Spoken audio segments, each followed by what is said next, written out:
Lembaga Penyiaran Publik Lokal Radio Publik Kabupaten Purworejo 88,5 MHz Irama FM paling dipercaya milik kita bersama. Halo, selamat pagi. Assalamualaikum warahmatullahi wabarakatuh. Apa kabar pendengar? Masih barengan Ayu di kesempatan pagi hari ini ya, 23 Juni 2020. Nah, kali ini dalam dialog interaktif bersama Puspaga dengan tema-tema yang nanti kita angkat pastinya menarik untuk Anda ya. Oke, sebelumnya kita sudah kedatangan narasumber kita. Seperti biasa ada Mbak Dita Triani SPSI selaku konselor Puspaga. Silakan untuk Anda yang nantinya ingin bergabung di line telepon di 02753214446 dan juga SMS online serta WhatsApp-nya di 081392696815. Sebelum ke pembahasan lebih lanjutnya, kita sapa dulu narasumber kita yang sudah hadir di studio Irama FM. Selamat pagi, apa kabar? Ya, selamat pagi Mbak Ayu. Halo. Oke. Gimana nih kabarnya Mbak Ayu? Alhamdulillah baik-baik sekali dan semoga juga Mbak Dita baik ya. Ya, alhamdulillah. Ya, kali ini kita akan mengangkat tema di mana tema itu adalah membangun keharmonisan keluarga. Nah, sebelum lanjut lagi, seperti biasa memberikan pengawalan kepada pendengar Irama FM seperti apa Puspaga dan lain sebagainya. Oke, silakan. Halo, selamat pagi para pendengar Irama FM. Ya, sebelum masuk ke materi nih, saya mau memperkenalkan dulu nih tentang Puspaga. Nah, Puspaga itu sendiri apa sih? Nah, Puspaga itu pusat pembelajaran keluarga. Nah, di mana di Puspaga itu kami ada memberikan 3 layanan seperti itu. Nah, yang pertama itu untuk layanan konseling pasif. Nah, di mana layanan konseling pasif untuk warga atau masyarakat Purworejo yang ingin berkonsultasi mengenai masalah anak ataupun masalah keluarga bisa datang langsung ke kantor kami, yaitu di dekat kolam renang Arta Tirta seperti itu. Nah, di mana juga ada konseling aktif. Nah, untuk warga atau masyarakat Purworejo yang tidak bisa datang atau belum bisa datang ke tempat kami, nanti kami bisa mengunjungi rumahnya dengan melakukan konseling aktif seperti itu. Okay. Nah, untuk terakhir itu ada sosialisasi atau penyuluhan. Nah, untuk sosialisasi atau penyuluhan nanti bisa mengirimkan surat terlebih dahulu ke Dinas Sosial Pengendalian Penduduk dan Keluarga Berencana atau Pemberdayaan Perempuan dan Perlindungan Anak seperti itu. Nah, di mana untuk layanan aktif dan layanan pasifnya itu bisa menghubungi admin terlebih dahulu seperti itu Mbak untuk melaksanakan jadwalnya. Nah, di mana untuk nomornya yaitu 0821 6596 3171. Saya ulangi lagi 0821 6596 3171. Nah, selain itu juga kami dari Puspaga itu melayani konseling lewat via online seperti itu Mbak atau WhatsApp guys. Nah, di mana nanti untuk layanan konseling secara online itu langsung ke nomor konselornya. Yang pertama itu ada nomor Bu Sania. Saya bacakan ya nomornya 0896 1516 1075. Saya ulangi lagi 0896 1516 1075. Kemudian ada saya sendiri Dita Triadi 0859 5135 3439. 0859 5135 3439. Mohon untuk dimanfaatkan. Layanan ini gratis seperti itu Mbak Ayu. Gratis ya, dimanfaatkan sebaik mungkin. Kalau misalnya mau datang langsung ke kantornya dekat kolam renang sekaligus refreshing ya. Iya, renang di sana. Oke. Ya, kita kembali ke materi. Bahwa materi yang kita angkat adalah membangun keharmonisan keluarga. Ya, melatar belakangnya apa sih kita mengangkat membangun keharmonisan keluarga? Nah, untuk mengapa saya mengangkat materi ini di mana di Indonesia sendiri seperti itu ya. Nah, banyak itu masalah yang membuat keluarga itu tidak harmonis seperti masalah keuangan di dalam rumah tangga, yaitu menyangkut masalah perekonomian di dalam rumah tangga itu sendiri. Kemudian juga masih ada yang dalam keluarga itu masih ada sikap saling tidak percaya antar anggota keluarga seperti itu. Nah, juga di sisi lain juga kurangnya nih yang banyak terjadi kurangnya komunikasi di dalam anggota keluarga tersebut. Nah, apalagi untuk di era seperti ini ya sekarang era milenial ini. Nah, kebanyakan mereka berkumpul tapi bermain gadgetnya masing-masing kayak gitu. Sama aja bohong ya berkumpul. Iya, begitu Mbak Ayu. Nah, selain itu juga sering terjadi kekerasan nih di dalam rumah tangga, seperti banyak laporan di kantor kami seperti itu, banyak perceraian di dalam keluarga KDRT karena adanya KDRT di dalam keluarga itu sendiri. Oke. Nah, sebelum ke pembahasan lebih lanjut, kita break sebentar untuk Anda. Tetap nyatu di 88,5. Playing this is your number one radio station. Manja Hits Legend. Easy Life.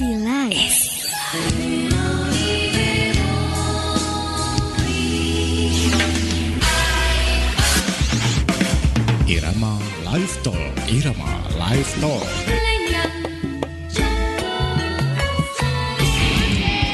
Nganggur on stage. The music. Indo Hits Legend. Indo Hits Legend.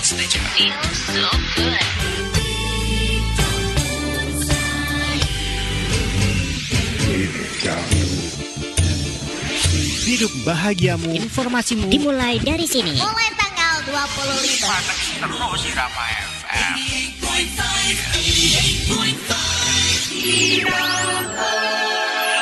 Number one radio station. It's everything. Okay. Right now. Right here. Number one radio station. Lembaga penyiaran publik lokal. 88,5 MHz Irama FM. Radio Publik Kabupaten Purworejo. Oke, selamat pagi untuk pendengar Irama FM dimanapun berada ya. Masih barengan Ayu di kesempatan pagi hari ini dalam dialog interaktif bersama Puspaga, Pusat Pembelajaran Keluarga ya. Nah, kita masuk ke pembahasan yang kita akan angkat, di mana membangun keharmonisan keluarga. Tadi latar belakang dan lain sebagainya sudah dijelaskan. Nah, di sini untuk definisi sendiri dari membangun keharmonisan keluarga. Keharmonisan keluarga itu seperti apa sih? Nah, sebelum kita membahas tentang keharmonisan keluarga. Yes. Nah, kalau menurut Mbak Ayu sendiri, keluarga itu seperti apa sih? Keluarga itu apa ya? Sesuatu yang bisa menjadi penyemangat dalam kehidupan ya. Jadi ada apa-apa yang jatuhnya tetap ke keluarga ya, sekali. bisa buat curhat dan lain sebagainya. Ini kan konteksnya dalam keluarga kecil atau keluarga besar? Ya, keluarga kecil Mbak Ayu. Kan Mbak Keluarga Ayu, kecil. nah terdiri dari suami, anak kayak gitu. Oke, tentunya untuk semangat kita deh. Semangat untuk hidup kayak gitu ya, Iya, Mbak. betul sekali. Kalau keharmonisan sendiri menurut Mbak Ayu itu Keharmonisan. keluarga yang harmonis itu seperti apa sih? Relatif ya. Iya. mungkin ya keharmonisan ya, mungkin ada banyak apa ya, lucu, ada keharmonisan kebahagiaan tersendiri, ada sesuatu yang apa ya, suka dukanya ya bareng Iya, gitu sih betul ya. sekali. Nah, jadi sebelum ke keharmonisan keluarga, jadi keluarga itu sendiri merupakan wadah nih. Nah, wadah pembentukan karakter. Nah, di mana di dalam keluarga itu kan ada ayah, ada ibu, Oke. ada anak, maupun biasanya kan ada yang masih tinggal bersama mungkin orang tuanya, mertuanya seperti itu. Iya. Nah, di mana itu di dalam anggota keluarga sendiri itu untuk pembentukan karakter pada anak. Nah, sedangkan harmonis itu sesuatu yang selaras atau serasi. Nah, Oke. untuk keharmonisan keluarga itu adanya komunikasi aktif nih di antara mereka yang terdiri dari suami istri, anak ataupun anggota yang lain, nah yang tinggal di rumah itu seperti itu. Nah, keharmonisan keluarga merupakan hubungan antara suami istri atau kedua orang tua dalam kasih sayang. Nah, di dalam keluarga yang harmonis itu bisa menciptakan hubungan yang menenteramkan seperti itu, ketentraman hati, ketenangan pikiran maupun kebahagiaan jiwa dan jasmaniahnya. Nah, untuk di dalam agama Islam sendiri juga keluarga yang harmonis itu keluarga yang sakinah, mawaddah dan warohmah seperti itu ya, Mbak ya. Amin. Nah, di mana Oke.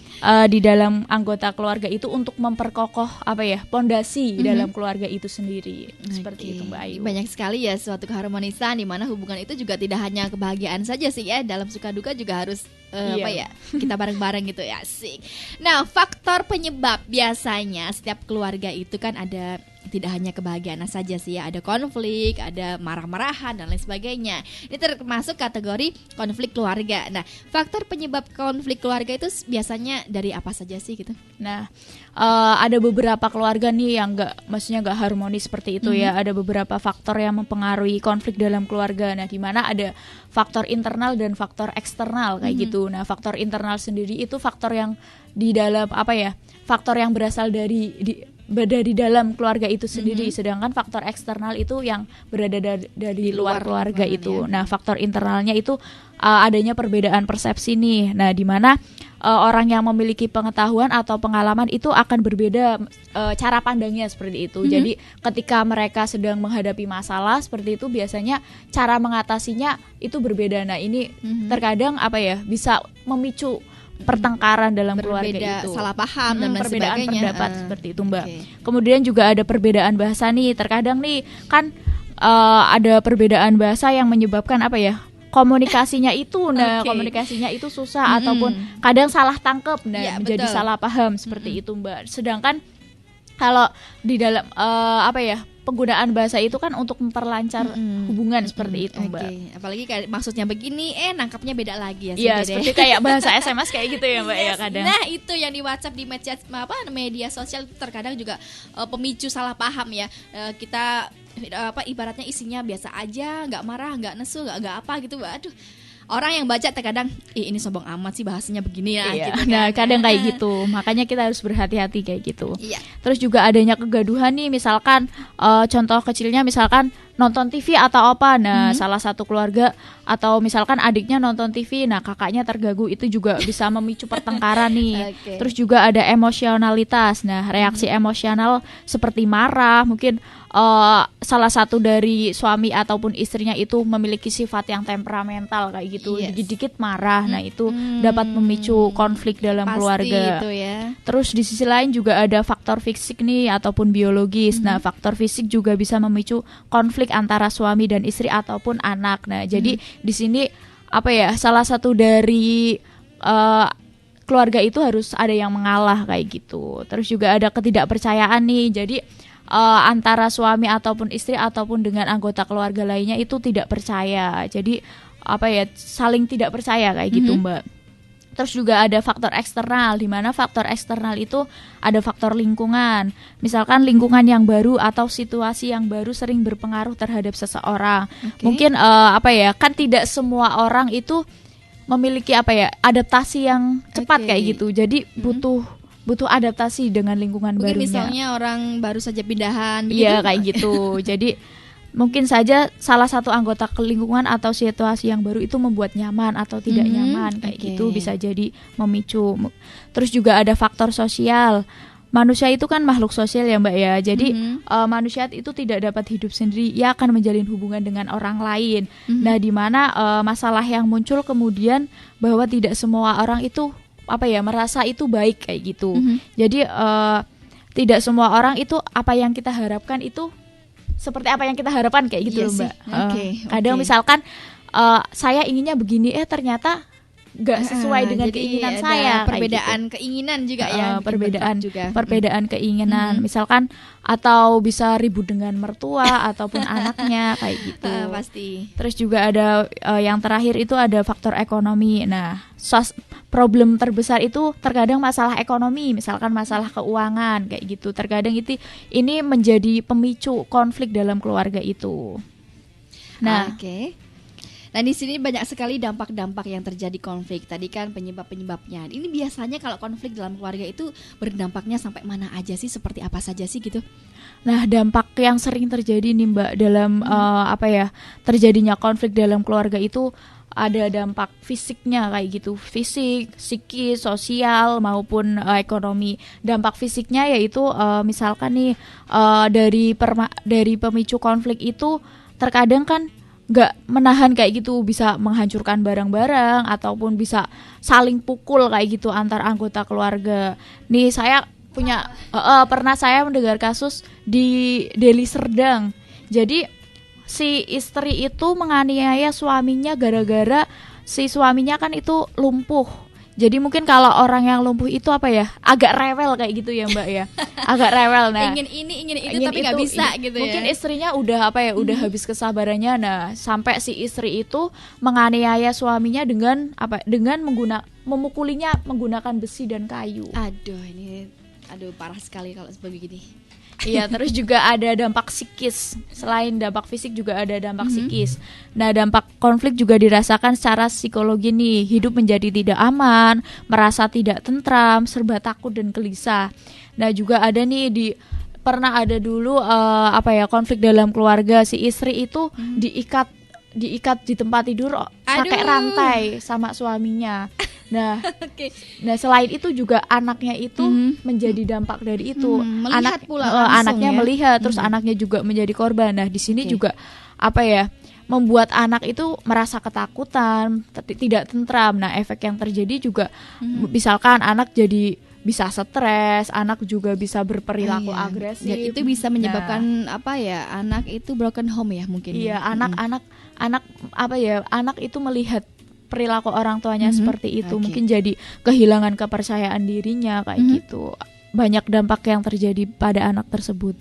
Terus juga ada sosial. Nah, secara sosial dampak konflik dalam keluarga itu dapat berpengaruh nih terhadap kedua belah pihak. Misalkan nih, tadinya hubungannya antara kedua keluarganya, misalkan antara anggota keluarga satu sama kedua itu baik-baik saja. Nah, dari adanya konflik tersebut jadi kedua belah pihak itu jadi pecah belah kayak bertengkar gitu. Begitu. Jadi bertengkar, saudara-saudaranya ikut bermusuhan kayak gitu, Mbak. Iya, betul sekali. Terus juga ada dampak ekonomi nih, misalkan ekonomi yang tadi nih memperebutkan misalkan uang harta gono gini kayak gitu. Pasti ada di setiap keluarga. Pasti ada, nggak semuanya sih ya, Mbak ya. Oke. Nah, di sini kan seperti ekonomi ya. Seperti ekonomi itu terkadang juga sangat paling utama penyebab keretakan ataupun penyebab perceraian. Ini terkadang seperti apa sih yang dilihat atau apa sampai sekarang tuh udah banyak yang masuk belum orang yang bercerita tentang ekonomi dan lain sebagainya di Puspaga? Kalau untuk masalah ekonomi sendiri paling beberapa itu karena si suaminya itu nggak ngasih nafkah kayak gitu, Mbak. Jadi nggak ngasih nafkah ataupun udah beberapa bulan misalkan dia udah merantau kayak gitu tapi nggak ngasih nafkah kepada istri dan anaknya kayak gitu, itu bisa muncul konflik dalam keluarga itu sendiri. Jadi gitu. Sudah ada pasien-pasien yang seperti itu ya di Puspaga ya. Oke. Nah, sini tadi kita membicarakan tentang dampak-dampaknya. Banyak sekali faktor yang memang mempengaruhi keharmonisan di dalam keluarga ya. Seperti apa saja mungkin bisa disampaikan oleh Mbak Dita, faktor-faktor yang mempengaruhi keharmonisan di dalam keluarga. Jadi faktor yang mempengaruhi dalam keharmonisan keluarga itu ada misalkan contoh kecilnya aja suasana rumah nih. Nah, suasana rumah yang menyenangkan kayak gitu, suasana rumah yang menggembirakan itu juga bisa mempengaruhi keharmonisan keluarga. Jadi ketika anak melihat ayah dan ibunya itu saling memberikan perhatian, saling memberikan kasih sayang, nanti anaknya ikut merasakan seperti itu, Mbak. Jadi lingkungan itu berpengaruh loh terhadap keluarga tersebut. Jadi lingkungan yang baik juga akan menciptakan keharmonisan dalam keluarga seperti itu. Begitu juga sebaliknya.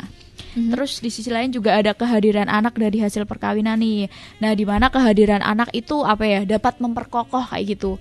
Dapat memperkokoh atau memperkuat ikatan dalam hubungan suami istri kayak gitu. Jadi kalau misalkan kan adanya tujuan perkawinan juga salah satunya memperoleh keturunan seperti itu, Mbak. Oke, malah-malah ya kalau misalnya baru saja menikah, aduh udah berapa tahun nggak punya momongan, nah itu juga konflik ya. Iya, kadang terjadi konflik apalagi kalau dalam misalkan mertuanya atau orang tuanya itu menanyakan terus kayak gitu. Oke, betul sekali. Nah, yang terakhir itu kondisi ekonomi nih. Jadi kondisi ekonomi diperkirakan berpengaruh terhadap keharmonisan suatu keluarga. Misalkan tingkat sosial ekonomi yang rendah itu seringkali menyebabkan terjadinya suatu permasalahan dalam keluarga. Misalkan si istrinya terlalu menuntut suaminya, misalkan kebutuhannya harus dipenuhi seperti itu. Oke, nah ini manfaat faktor-faktor yang mempengaruhi keharmonisan. Kalau boleh tanya itu sedikit tentang anak-anak yang di jalanan, itu kira-kira faktor-faktor yang penyebab anak seperti itu seperti apa? Misalnya menganggap dia itu anak pang yang bebas di luar dan lain sebagainya, ngamen, pakai bajunya begitu compang-camping, leseh gitu, bisa itu berikan penilaian? Itu ada beberapa faktor sih, Mbak. Terkadang kan kebanyakan ya, Mbak, itu kan usia belasan tahun kayak gitu, Mbak. Dimana mereka itu terkadang ingin mencari jati dirinya kayak gitu loh, Mbak. Mencari jati dirinya nih, bahwa saya kayak gini biar dikira mungkin nanti biar diakui oleh kelompoknya kayak gitu. Bisa jadi nanti kalau kamu nggak kayak gini berarti bukan kelompok saya nih. Nah, itu bisa karena ingin mencari jati dirinya. Oke. Nah, selain itu juga mungkin karena dari keluarga yang tidak harmonis ini, jadi kurangnya perhatian dari orang tua sehingga itu merasa merasa diabaikan oleh orang tuanya, itu bisa juga kayak gitu. Cuman masalahnya kenapa ya bajunya harus begitu gitu kan? Kalau misalnya ada perkumpulan yang mungkin lebih baik lagi, mengekspresikan ekspresinya boleh sekali. Tapi kalau misalnya seperti itu bagaimana itu? Mungkin karena sudah khas kayak gitu. Ini saya loh, biar kayak dia tuh juga bangga kayak gitu loh, Mbak, bangga dilihat orang lain. Wah, anak pang nih. Nah, jadi kelihatan, nah ini jati diri saya, anaknya sangar kayak gitu. Kemana-mana backpacker. Ya, manfaat keluarga harmonis itu seperti apa sih? Nah, kita kan juga harus tahu untuk apa sih kita harmonis, untuk apa sih kita dan lain-lain. Nah, ini manfaatnya keluarga harmonis itu seperti apa? Nah, manfaat keluarga harmonis nih, jadi membantu perkembangan otak anak nih, karena anak tuh merasa aman dan dicintai oleh orang tuanya, sehingga mereka itu merasakan ketenangan dalam dirinya nih. Jadi terkadang kan anak, wah, tempat rumah itu tempat kembali saya, tempat kembali pulang saya nih, karena di rumah saya merasa nyaman kayak gitu. Nah, kan kadang ada nih anak yang nggak betah di rumah. Nah, itu ada, coba itu dicari tahu kenapa sih anak nggak betah di rumah sih? Apa karena suasana rumah yang nggak menyenangkan kayak gitu. Nah, kita sebagai orang tua juga harus menciptakan kegembiraan di dalam rumah itu sendiri. Kegiatan yang mungkin bisa ramai gitu kan, disukain anak-anak juga. Kemudian terus juga membantu mengatasi kesulitan yang anak alami dalam makan, belajar, atau tidur, ataupun berperilaku nih. Misalkan contoh kecilnya, diperhatikanlah makannya kayak gitu, tidurnya. Terus juga membuat keluarga lebih mudah dalam menyelesaikan masalah atau konflik apapun. Selain itu, membantu seluruh anggota keluarga menghargai pendapat dan saling mendengarkan nih antara anggota keluarga, jadi saling terbuka dalam keluarga itu sendiri. Terus yang terakhir ada memberi anak keterampilan yang dibutuhkannya dalam membangun hubungan yang sehat, seperti itu. Jadi itu manfaatnya juga demi kehangatan keluarga ya sebenarnya nih. Biasanya kalau misalnya keluarga nggak harmonis juga, kita mau ngapa-ngapain juga nggak enak, mau kesini takut sana tersinggung, mau ke gini takut sana tersinggung, akhirnya bentrok terus tiap harinya ya. Iya betul, apalagi kan kadang kayak misalkan contoh anak kecilnya kayak gitu ya Mbak, kalau misalkan lagi baru punya adik kan, dia kayak ngerasa iri ataupun apa. Nah, itu sibling rivalry, kayak merasa wah saya punya saingan nih kayak gitu. Nah, gimana orang tua itu menjelaskan lah, memberikan. Belum lagi orang tuanya juga ikut, ibu itu si kakak itu dia ada. Iya betul sekali itu Mbak. Gitu. Akhirnya nih bagaimana untuk mengatasi hal-hal seperti ini, seperti keluarga nggak harmonis dan lain sebagainya? Apakah ada tips untuk menciptakan keluarga harmonis? Nah, ini ada beberapa tips untuk menciptakan keluarga yang harmonis seperti itu Mbak. Yang pertama itu saling menghormati nih. Jadi antar anggota keluarga itu kunci utamanya itu saling menghormati. Jadi misalkan nggak berperilaku kasar ataupun hal yang sepele lah, misalkan berkata-kata kasar, misalkan manggil istrinya dalam sebutan apa misal yang kurang patut kayak gitu. Jadi kadang kayak gitu yang menjadi pemicu konflik. Nah, itu saling menghormatilah antar anggota keluarga. Juga selain itu saling mendengarkan nih, kalau misalkan istrinya atau suaminya sedang curhat, didengarkan seperti itu. Nah, jangan misalkan istrinya lagi curhat, suami mainan HP terus nih, jadi kan ngerasa wah nggak antusias nih besok kalau misalkan cerita. Terus juga ada bertukar cerita nih. Jadi bertukar cerita menjadi hal penting dalam menciptakan keluarga yang harmonis. Nah, kadang kan kita mungkin enggan ya, mungkin lah cerita sedikit kayak gitu sepele dicerita-ceritakan kan nggak kayak gitu. Tapi kadang juga ada yang malu loh istri bercerita sama suami. Nah kadang kalau nggak dibiasakan kayak gitu, kadang malu. Canggung mungkin. Nah, lama-kelamaan juga. Nah, itu hal kecilnya seperti itu, saling bertukar cerita. Misalkan misalkan kerja nih, tadi di kantor saya kayak gini nih. Nah, nanti untuk membangun kelekatan kayak gitu Mbak. Betul sekali. Terus juga ada prioritaskan keluarga nih. Jadi meskipun pekerjaannya yang terlalu padat, tetap utamakan keluarga kayak gitu Mbak. Jadi jangan terlalu larut dengan pekerjaan sehingga itu keluarga itu merasa terabaikan. Betul. Jadi memprioritaskan keluarga baik pasangan ataupun anak harus dilakukan karena dapat menciptakan rasa saling membutuhkan kayak gitu Mbak. Terus juga ada nih yang makan bersama nih Mbak Ayu, udah melakukan ini belum? makan bersama. Itu hal-hal sepele ya, didengarnya biasa aja, familiar, tapi memang banyak sekali makan juga sendiri-sendiri di rumah. Iya, padahal ini kadang yang masih apa ya, kadang makan sendiri-sendiri kayak gitu, padahal ini apa ya, kalau misalkan makan kan suasana juga rileks kayak gitu. Misalkan anaknya mau cerita ini nih, misalkan mau cerita ini di sekolah, nanti biar lebih terbuka, ataupun ngeteh bersama kayak gitu ya Mbak ya. Memang Nah itu untuk menciptakan apa ya, meningkatkan hubungan antar anggota keluarga, serta menciptakan keharmonisan dalam keluarga. Padahal hal yang sepele nih, misalkan sarapan bareng kayak gitu, makan malam. Nah tapi mungkin karena kejeda kerja, sama-sama kerjanya beda jam atau bagaimana, nggak bisa sempat bareng, makan dulu, oke.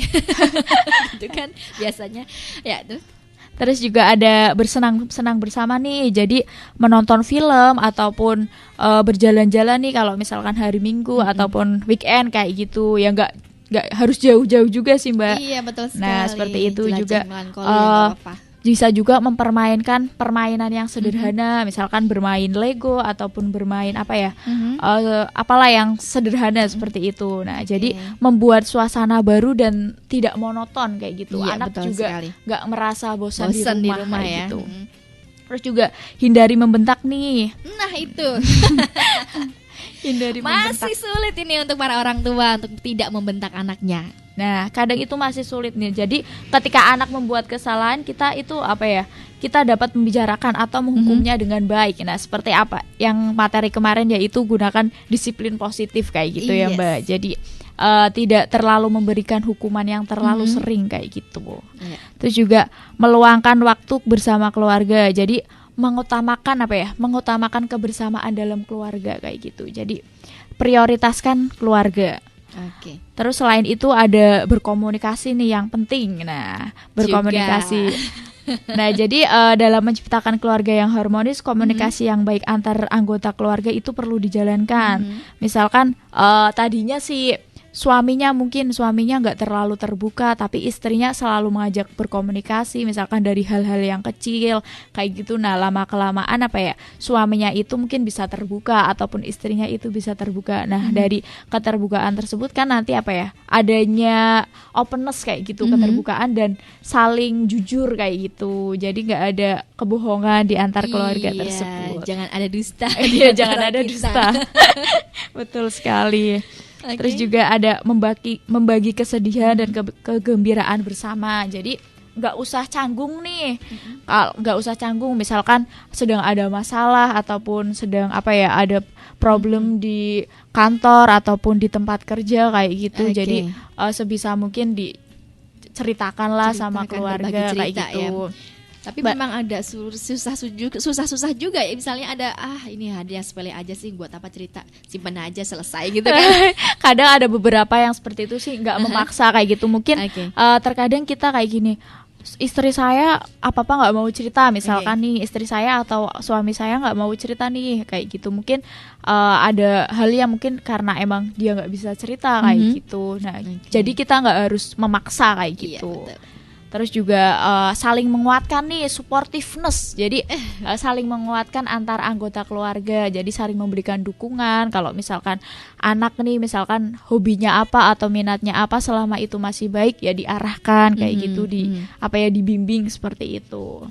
Terus juga yang tadi itu saling mendoakan. Jadi libatkan selalu nih keberadaan Tuhan di tengah rumah tangga kita. Dengan demikian diharapkan kebaikan-kebaikan keluarga sehingga hubungan harmonis antar anggota keluarga itu terjalin. Seperti itu, Mbak. Sekali. Libatkan selalu Tuhan Yang Maha Esa pastinya ya, agar semoga diberkahi keluarga, sakinah mawaddah warahmah. Iya, betul sekali. Oke, baru saja kita sudah mengangkat tema keharmonisan keluarga ya, tentang membangun keharmonisan keluarga dari awal sampai akhir. Silakan untuk Mbak Dita memberikan kesimpulan seperti apa sih yang kita harus seperti apa juga kepada masyarakat ataupun pendengar Irama FM. Jadi keluarga merupakan individu yang berbeda nih. Jadi terkadang di dalam keluarga itu tersendiri masih adanya banyaknya pertengkaran atau perselisihan di antara keluarga itu. Jadi hubungan yang harmonis di dalam keluarga itu adalah kondisi ideal yang ditampilkan bagi keluarga itu sendiri. Nah untuk itu untuk menciptakan keharmonisan dalam anggota keluarga itu perlu ditingkatkan adanya komunikasi kayak gitu, saling terbuka dalam keluarga itu sendiri seperti itu. Iya, terima kasih sekali untuk pendengar yang sudah bergabung bersama kami ya di Dialog Interaktif bersama Puspaga, dan sekaligus untuk closing statement memberikan kesan-pesan kepada masyarakat pendengar Irama FM tentang Puspaga dan lain sebagainya, dan juga tema yang kita angkat baru saja. Ya, untuk masyarakat Purworejo yang masih masih bingung ataupun masih belum jelas tadi materi yang tadi, bisa saja langsung menghubungi kami lewat via WhatsApp ataupun SMS seperti itu, ataupun bisa langsung datang ke kantor kami, ataupun jika ada masalah ataupun problem di dalam keluarga, terus pola asuh anak itu dapat langsung saja datang ke tempat kami seperti itu. Nah, layanan ini gratis ya.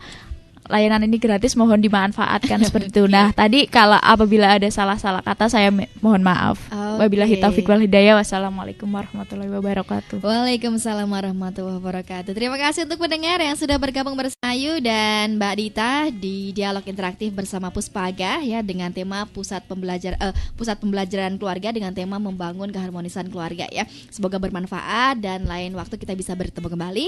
Kita mohon pamit. Wassalamualaikum warahmatullahi